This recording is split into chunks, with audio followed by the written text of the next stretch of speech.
Olá, boa tarde a todos. Primeiramente, eu gostaria de agradecer a presença de vocês em nosso evento de hoje. Meu nome é Leonardo Ruggieri, sou gerente de produto na DP Union e vim aqui hoje falar um pouco sobre microscopia eletrônica de varredura de bancada. Meu objetivo é apresentar esse equipamento e mostrar por que ele pode te surpreender. Vamos começar com um pouquinho da história da microscopia eletrônica? Em 1873, Abe e Helmholtz definem que a resolução de um sistema óptico depende do comprimento de onda da fonte. Um pouco mais adiante, em 1897, Thomson descreve partículas negativamente carregadas e as chama de elétrons. Já em 1924, o físico francês Louis de Broglie descreve a teoria da mecânica das ondas, onde o comprimento de onda é inversamente proporcional ao momento linear da partícula. 2 anos mais tarde, Bush sugeriu que os elétrons podiam ser defletidos por lentes magnéticas, assim como a luz pode ser refratada por lentes ópticas. Isso foi a base para o desenvolvimento do microscópio eletrônico de transmissão. Em 1931, o físico alemão Ernest Ruska demonstra que uma bobina magnética pode atuar como uma lente de elétrons, e utilizando várias bobinas construiu o primeiro microscópio eletrônico de transmissão, capaz de exceder a resolução atingível com um microscópio óptico. No ano de 1936, seu colega Max Knoll descreve o microscópio eletrônico de varredura. Em 1937, Rusk entra para a empresa Siemens Heinerwerk. Manfred von Ardenne, em 1938, construiu o primeiro MEV para amostras finas, adaptando bobinas de varredura e microscópio de transmissão. O primeiro MET comercial foi desenvolvido pela Siemens em 1939, onde Ruska trabalhava. Em 1942, o primeiro MEV para amostras espessas foi construído utilizando um detector de elétrons secundários no laboratório da RCA, mas é somente em 1965 que a produção comercial sustentada foi iniciada pela Cambridge Scientific Instrument. Em 1986, Ernest Ruska recebe o Prêmio Nobel de Física por suas realizações em óptica eletrônica. Falando um pouco sobre a Hitachi nesse contexto, bom, a Hitachi é uma empresa que sempre esteve na vanguarda da microscopia eletrônica e possui uma longa tradição no desenvolvimento e fabricação de sistemas. Ainda em 1942, ela entregou o primeiro MET comercial do Japão para a Universidade Imperial de Nagoya. Já em 1966, a Hitachi atingiu a marca de 1.000 microscópios de transmissão entregues. O primeiro MEV comercial da Hitachi, o HSM2, foi lançado em 1969 e logo em 1972 foi lançado o HFS2, que foi o primeiro MEV por emissão de campo comercial fabricado no Japão. A Hitachi também entregou o MET de voltagem ultra alta de 2 MV para a Universidade de Osaka, nesse ano.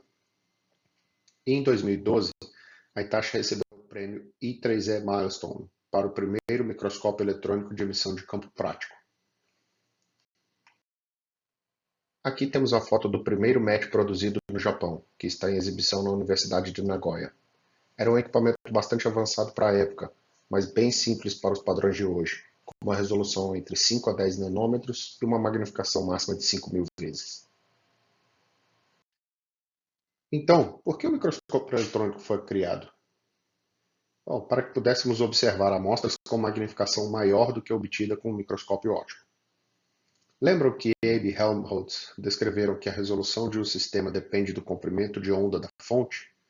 Pois bem, como os microscópios ópticos utilizam uma fonte de luz visível para iluminar as amostras, sua resolução fica bem limitada ao comprimento de onda da luz, que é muitas vezes maior que o comprimento de onda dos elétrons.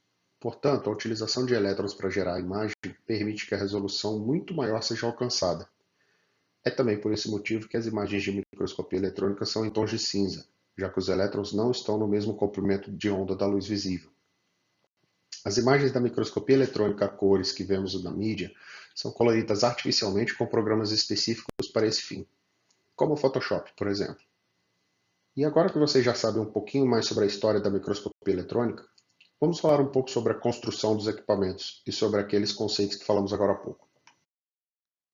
Nessa imagem, destacamos a coluna do microscópio e mostraremos mais em detalhes como é o funcionamento desse sistema. Na coluna, temos a fonte emissora ou canhão de elétrons, que é responsável pela emissão do feixe que chegará até nossa amostra.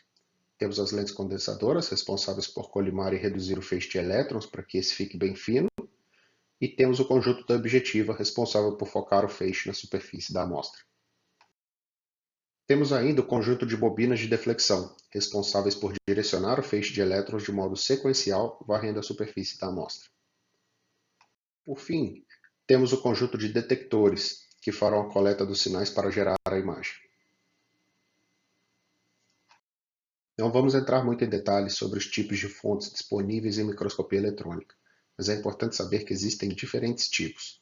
Temos a fonte termiônica com filamento de tungstênio, a fonte termiônica com cristal de hexaboreto de lantânio, também chamada de Lab6, temos a fonte Schottky e a fonte Cold Field Emission. Essas duas últimas são típicas de microscópios eletrônicos de varredura por emissão de campo. Cada uma apresenta uma característica. As fontes de tungstênio, Lab6 e Schottky operam em temperatura alta, enquanto a fonte Cold Field opera em uma temperatura ambiente, e é por isso que ela tem esse nome. Devido a essas características, o espalhamento de energia é menor na fonte Cold Field.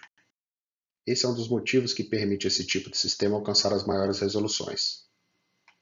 O brilho da fonte Cold Field é o mais alto de todos, mas essa fonte também é que necessita o maior vácuo. Possivelmente é a fonte com maior custo, enquanto a fonte de tungstênio é a que possui o menor custo e facilidade de troca pelo próprio usuário. Vamos falar sobre os sinais gerados pelo feixe de elétrons? Bom, aqui podemos ver o feixe de elétrons interagindo com a superfície da amostra, gerando diferentes tipos de sinais. Neste momento, nos concentraremos apenas nos elétrons retroespalhados, elétrons secundários, raio-x e luz visível. Os elétrons secundários são provenientes do que chamamos de espalhamento inelástico, onde um elétron desloca o outro de seu orbital. São elétrons com energia mais baixa, originários das camadas mais superficiais da amostra. Por isso, detectores de elétrons secundários fornecem informações sobre a superfície da amostra. Elétrons retroespalhados são provenientes do que chamamos de espalhamento elástico, onde o elétron do feixe interage com o núcleo do átomo desviando a sua rota. Esse tipo de elétron possui alta energia. Por esse motivo, detectores de elétrons retroespalhados geram contraste na imagem baseados no número atômico do elemento, o que também é chamado de contraste Z. Os elementos mais pesados geram tons mais claros na imagem, enquanto os elementos mais leves, como o carbono, geram tons mais escuros. Aqui podemos ver o que chamamos de volume de interação entre o feixe e a superfície da amostra. Elétrons secundários são gerados nas camadas mais superficiais da amostra, enquanto elétrons retroespalhados conseguem interagir em um nível mais profundo. Raio-x costumam ter uma interação ainda mais profunda com a superfície da amostra. O volume de interação aumenta conforme a energia do feixe aumenta. Quanto maior a energia, maior a penetração. De forma inversa, quanto maior o número atômico, menor o volume de interação. Essa imagem mostra claramente o tipo de informação que é possível utilizando cada um dos detectores. Na metade superior temos a imagem com maior detalhamento da topografia, enquanto a metade inferior mostra maior contraste entre os diferentes elementos presentes na superfície. Aqui temos um outro exemplo. À esquerda temos o que chamamos de imagem composicional, feita com o detector de elétrons retroespalhados, onde é possível ver o contraste dos elementos com diferentes números atômicos. E do lado direito, temos uma imagem exatamente na mesma posição, feita com detector de elétrons secundários, porém mostrando com mais detalhes a topografia dessa amostra. Notem que muitos arranhões da superfície não são fáceis de serem vistos na imagem da esquerda. Os detectores de elétrons retroespalhados da Hitachi possuem 4 ou mais segmentos, o que também ajuda a gerar diferentes tipos de imagem e possibilita a extração de diferentes tipos de informação sobre a amostra. Apenas manipulando os segmentos do detector, é possível gerar uma imagem destacando a topografia da amostra. Outro fator importante para a geração de imagens é a tensão de aceleração. Lembram do volume de interação? Então, quanto menor a tensão de aceleração, maior é o detalhamento da superfície, já que os elétrons não penetram tão fundo na amostra. Notem na imagem da direita que a mancha branca na superfície se torna quase imperceptível. Aqui a gente está vendo uma imagem com 5 kV na esquerda e com 15 kV na direita. Portanto, a penetração na imagem da direita é muito maior. Além do volume de interação, outro fator importante ao determinar a tensão de aceleração é o tipo de amostra a ser analisada.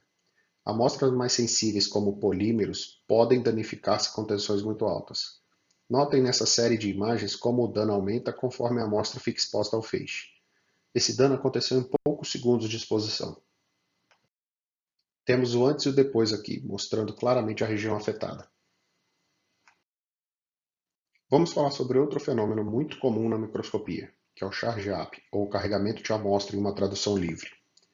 Em uma amostra condutora, os elétrons do feixe interagem com a superfície e o excedente é escoado para fora dela naturalmente. O carregamento ocorre quando a amostra não é condutora, o que leva ao acúmulo de elétrons na superfície. Esse acúmulo de elétrons leva ao aparecimento de falhas e artefatos na imagem. Esses artefatos são indesejados e normalmente inviabilizam a análise. Como podemos eliminar o carregamento? Uma forma bastante utilizada é o recobrimento da amostra com uma fina camada de material condutor, como ouro, carbono ou platina.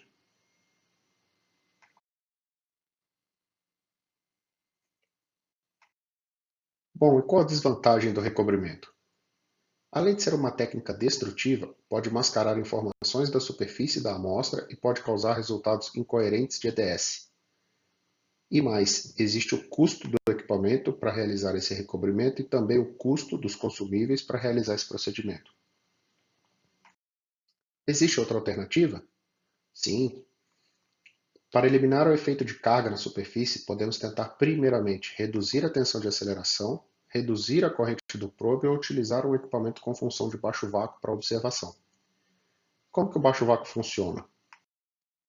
As moléculas residuais de ar interagem com o feixe de elétrons, gerando íons positivos. Esses íons interagem com os elétrons presentes na superfície da amostra, eliminando ou diminuindo o efeito de carregamento. Essa imagem mostra o efeito do carregamento, áreas muito claras onde não é possível identificar qualquer informação sobre a amostra. Equipamentos modernos com função baixo vácuo permitem a observação desse tipo de amostra sem dificuldade, bastando apenas alguns cliques do mouse para que o problema seja resolvido. Nos MEVs da Hitachi, isso é feito sem a necessidade de qualquer alteração manual no hardware, e leva poucos segundos para que o operador mude de alto vácuo para baixo vácuo. Mas, Leonardo, se os detectores de elétrons secundários tradicionais funcionam apenas em alto vácuo, como podemos obter informações de elétrons secundários nesse modo de baixo vácuo? Bem, a Hitachi utiliza um detector de baixo vácuo de alta sensibilidade chamado UVD, que significa Ultra Variable Pressure Detector, e que utiliza a luz gerada entre a interação dos elétrons secundários da amostra e as moléculas de ar da câmara. Por esse motivo, também utilizamos o nome detector de elétrons secundários de baixo vácuo, para facilitar, já que as informações obtidas são originárias dos elétrons secundários gerados na superfície da amostra. Eu vou falar rapidamente um pouquinho da história da série Tabletop da Hitachi. Como mencionado no início da apresentação, a Hitachi sempre esteve na vanguarda da microscopia eletrônica e desde 2005 é pioneiro no desenvolvimento de MEVs de bancada.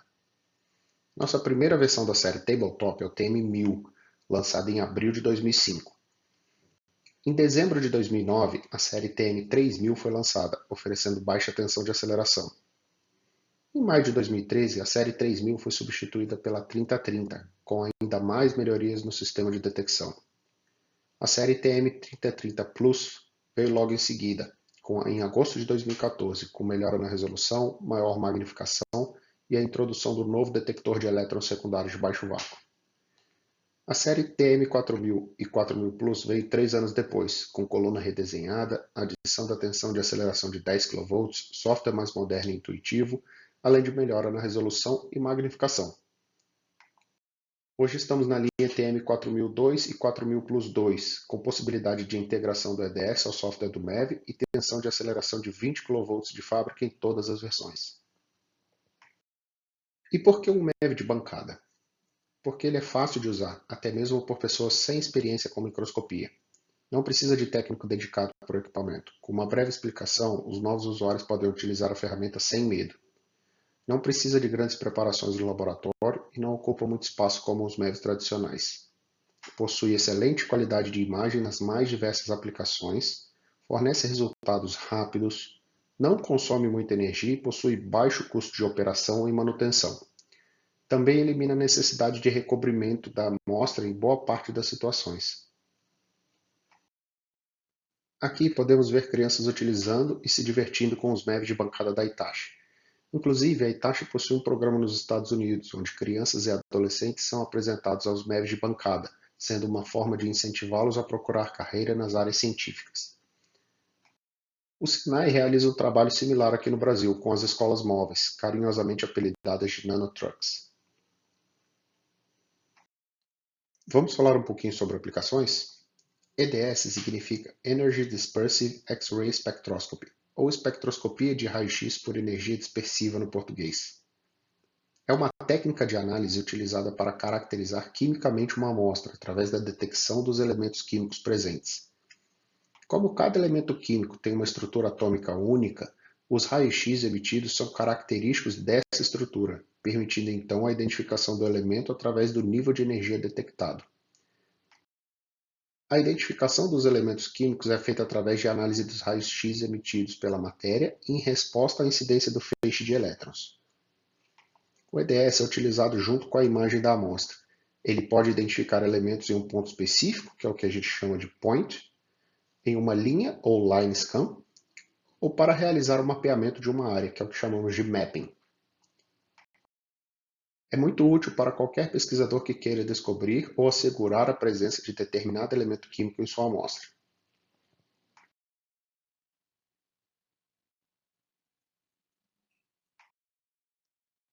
STEM. STEM significa Scanning Transmission Electron Microscopy.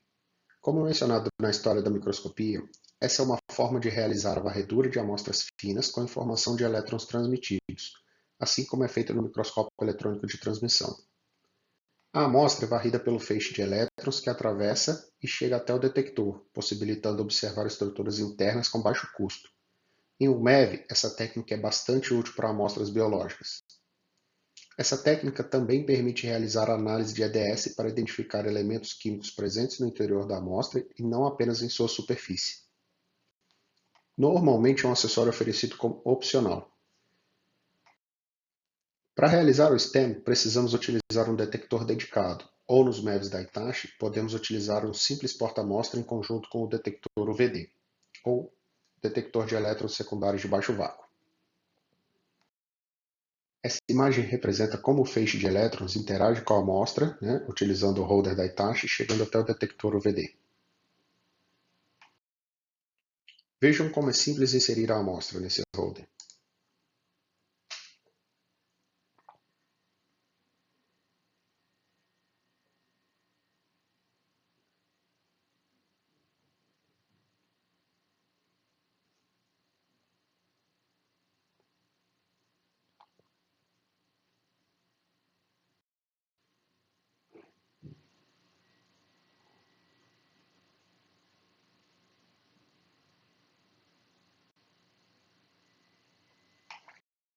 E temos aqui alguns exemplos de imagens realizadas com o nosso MEV de bancada TM4000 Plus. Essa imagem é de um rim de rato e essa é de fígado de rato em diferentes magnificações.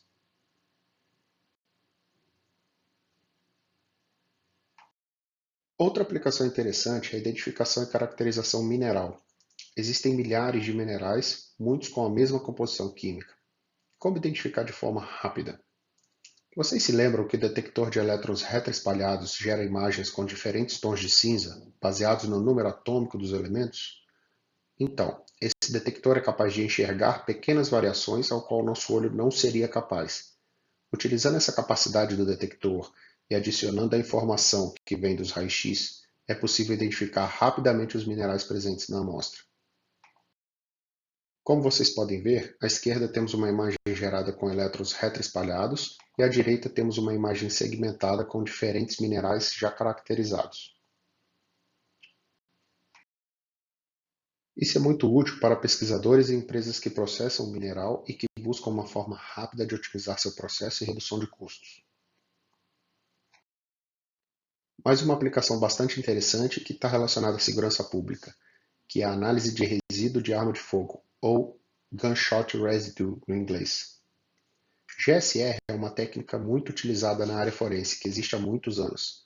Essa técnica consiste na busca de determinadas partículas que são provenientes do material utilizado na fabricação das munições, então comumente encontradas em pessoas suspeitas de terem realizado o disparo com arma de fogo. Cada munição possui um conjunto característico de elementos químicos, como chumbo, antimônio, bário, entre outros. Ao deter um suspeito de ter realizado um disparo, a polícia coleta a amostra das mãos e vestuário do suspeito e as envia para análise. O perito forense, com a utilização do MEV equipado com EDS e o software apropriado, realiza a busca desses elementos nas amostras. E o resultado poderá servir para compor o julgamento que determinará se esse suspeito é ou não culpado de algum crime. Aqui está um clássico exemplo de uma partícula proveniente de disparo de arma de fogo. E com o software do EDS, é possível determinar os elementos presentes nessa amostra em poucos segundos. Quando equipado com esse software específico para GSR, o perito forense pode automatizar essa tarefa e agilizar o resultado da análise. Catodoluminescência. Com o nosso detector de elétrons secundários de baixo vácuo, podemos realizar não apenas o STEM, mas também obter informações de luminescência catódica. Como que isso acontece? Lembra que falamos lá atrás sobre os sinais gerados quando o feixe de elétrons interage com a superfície da amostra? Um desses sinais gerados é a luz visível. Alguns minerais e materiais emitem luz ao serem bombardeados com feixe de elétrons, sendo um instrumento de grande utilidade geológica e também para fornecer informações importantes sobre as propriedades do material. Também pode ser utilizado na pesquisa de semicondutores, auxiliando a busca de defeitos ou impurezas. Salvar imagens simultaneamente de elétrons retroespalhados e catodoluminescência é simples de ser realizado no MEV de bancada. Nessa imagem vemos um anel de diamante. Então vamos para as considerações finais? Como vocês puderam observar, os MEVs de bancada da Hitachi são capazes de desempenhar um papel fundamental em diversas aplicações diferentes. É um equipamento pequeno e que cabe em qualquer laboratório sem a necessidade de ambientes especiais. Ele precisa de pouca ou nenhuma preparação de amostra para análise. Ele é simples de ser operado por qualquer usuário, tornando-se uma excelente ferramenta para iniciar pesquisas com microscopia eletrônica. Ele pode ser empregado nas mais diversas áreas: biologia, materiais, mineração, controle de qualidade em indústrias de tintas, automotiva, bebidas e até investigação forense. Ele é robusto e com um custo de manutenção mais barato que um MEV convencional. É uma excelente ferramenta para controle de qualidade e respostas rápidas em indústrias, aumentando a eficiência na cadeia de produção. E também é uma boa ferramenta para triagem de amostras para utilização em equipamentos mais caros e complexos, onde o custo de operação é mais elevado. Bem, vamos ficando por aqui. Esperamos que vocês tenham gostado da apresentação e que tenham descoberto novas aplicações para esse equipamento tão versátil que é o MEV de bancada. Mais uma vez eu agradeço a presença e a atenção de vocês todos. Muito obrigado.